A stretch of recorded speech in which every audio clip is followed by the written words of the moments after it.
perkenalkan, nama saya Muhammad Anwar Fatih dengan NIM 24 19 10 10 10 43 dari kelas Mekatronika kelas B.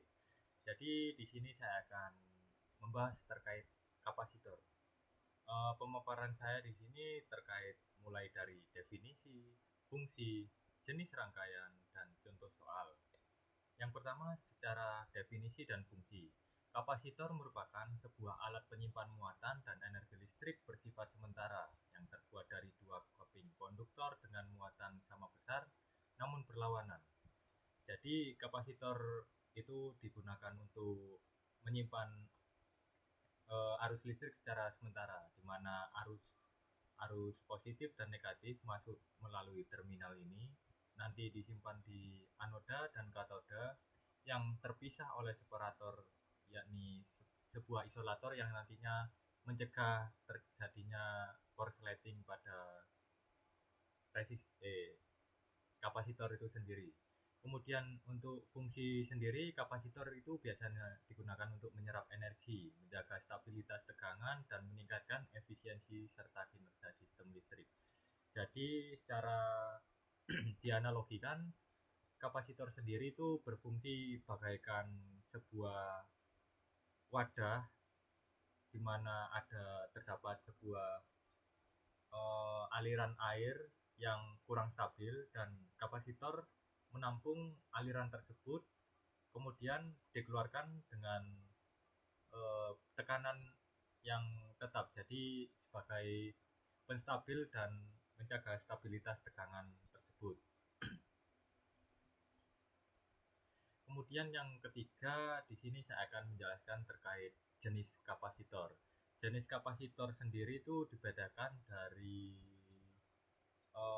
isi bahan kapasitor itu sendiri. Kemudian kapasitor ini dibedakan terkait karena ada perbedaan bahan dari isolatornya. Seperti yang pertama, di sini terdapat kapasitor keramik yang berbentuk lingkaran dan ada yang kecil seperti ini. Kapasitor keramik merupakan kapasitor yang isolatornya terbuat dari keramik dan berbentuk bulat tipis ataupun persegi empat. Jadi sesuai gambar di sini, bentuknya ada yang bulat pipih, biasanya dipasang pada motor listrik kecil seperti motor mainan RC.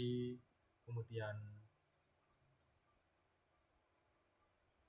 kapasitor keramik tidak memiliki arah atau polaritas, jadi dapat dipasang bolak-balik dalam rangkaian elektronik. Jadi rangkaian kapasitor ini meskipun kaki terminalnya terpisah, kaki terminalnya tertukar, itu tidak ada ketentuan lah. Jadi meskipun positif negatif sama, itu tidak ada perbedaan. Kemudian yang kedua adalah kapasitor polyester. Jadi kapasitor polyester merupakan kapasitor yang isolatornya terbuat dari polyester dengan bentuk persegi empat. Seperti pada contoh gambar di sini, kapasitor polyester sendiri di sini berbentuk persegi empat. Bentuknya lebih mirip seperti yang keramik, cuman teksturnya saja yang mirip, tapi bentuknya ya beda lah. Kemudian yang ketiga, kapasitor kertas. Kapasitor kertas merupakan kapasitor yang isolatornya terbuat dari kertas. Pada umumnya nilai kapasitor kertas berkisar di antara 300 picofarad sampai 4 mikrofarad. Kemudian yang keempat ada kapasitor mika. Jadi kapasitor mika itu isolatornya terbuat dari mika. Nilai kapasitornya pada umumnya berkisaran antara 50 picofarad sampai 0,02 mikrofarad. Kemudian yang kelima ada kapasitor elektrolit, adalah kapasitor yang bahan isolatornya terbuat dari elektrolit dan berbentuk tabung silinder. Jadi kapasitor elektrolit ini yang secara universal sering digunakan pada hampir setiap rangkaian listrik. Sebagai contoh pada charger seperti ini, kemudian ada juga pada rangkaian RC motor, kemudian juga bisa seperti pada kipas itu sendiri. Kipas angin yang kecil-kecil itu ada resistornya. Kemudian yang terakhir adalah kapasitor tantalum. Kapasitor tantalum ini disebut karena kapasitornya ini memiliki bahan logam tantalum sebagai terminal anodanya yang bermuatan positif. Kapasitor tantalum dapat beroperasi pada suhu yang lebih tinggi dibandingkan dengan tipe kapasitor elektrolit lainnya dan juga memiliki kapasitansi yang besar tetapi dapat dikemas dalam ukuran yang lebih kecil dan mungil. Jadi kalau kapasitor tantalum itu dialihfungsikan biasanya lebih banyak digunakan pada komponen-komponen laptop. Jadi pada komponen laptop itu kan membutuhkan kemampuan di mana mampu beroperasi pada suhu yang tinggi, kemudian secara dimensi ukuran pada kapasitor itu sangat dibutuhkan karena ukurannya yang lebih kecil dan mungil, jadi tidak memboros space lah. Kemudian untuk macam rangkaian pada kapasitor sendiri ada dua. Yang pertama ada seri dan yang kedua ada paralel.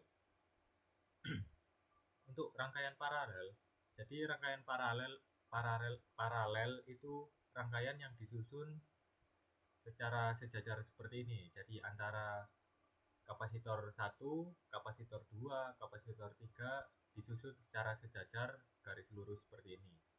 Antara masing-masing kakinya saling terhubung terminalnya. Jadi pada rangkaian seri ini adalah kebalikan kapasitas kapasitor. Pengganti seri sama dengan jumlah kebalikan nilai kapasitas seluruh kapasitor. Sebagai contoh, maksud dari kalimat ini itu pada rumus. Jadi rumus menyatakan bahwa seper CS itu kapasitor seri sama dengan seper C1 ditambah seper C2 ditambah seper C3. Untuk penjumlahan total kapasitansi dari kapasitor itu sendiri itu berbanding terbalik. Kemarin kan waktu kita membahas rangkaian pada resistor itu kan rumus yang seperti ini tuh sebagai bentuk dari rangkaian paralel. Kalau di rangkaian kapasitor itu rumus seperti ini pada rangkaian seri. Kemudian yang kedua adalah rangkaian paralel. Jadi pada rangkaian paralel itu cirinya disusun secara bertingkat seperti pada gambar ini. Kemudian untuk metode penjumlahan sendiri, rangkaian paralel dengan penjumlahan langsung seperti total resistor seri. Jadi CP adalah kapasitor paralel, langsung dijumlahkan C1 ditambah C2 ditambah C3 dan seterusnya. Kemudian yang terakhir kita akan membahas contoh soal. Jadi yang pertama itu saya akan membahas terkait contoh soal rangkaian kapasitor seri. Di sini terdapat C1 di sini sebesar 3 farad, kemudian C2 6 farad dan C3 2 farad. Untuk rangkaian seri kan kita menggunakan seper CS ditambah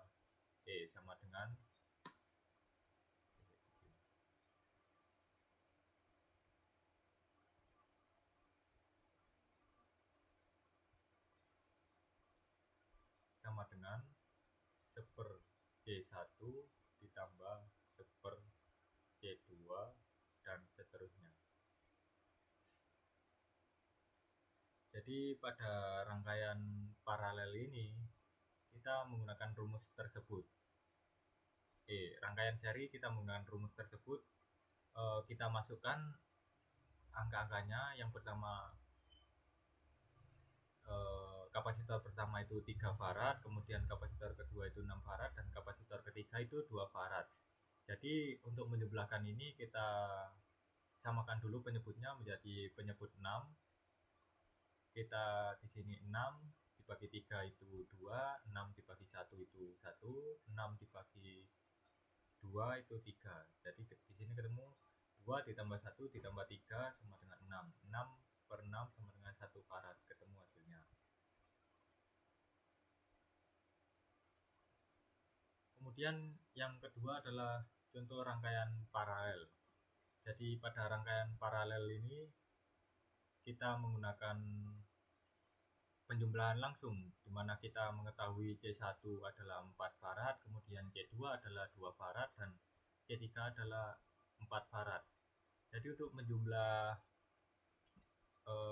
kapasitansi totalnya kita cukup menjumlahkan langsung, di mana 4 ditambah 2 ditambah 4 sama dengan 10 farad. Mungkin cukup sekian presentasi dari saya, paparan dari saya. Kurang lebihnya saya mohon maaf. Terima kasih. Wassalamualaikum warahmatullahi wabarakatuh.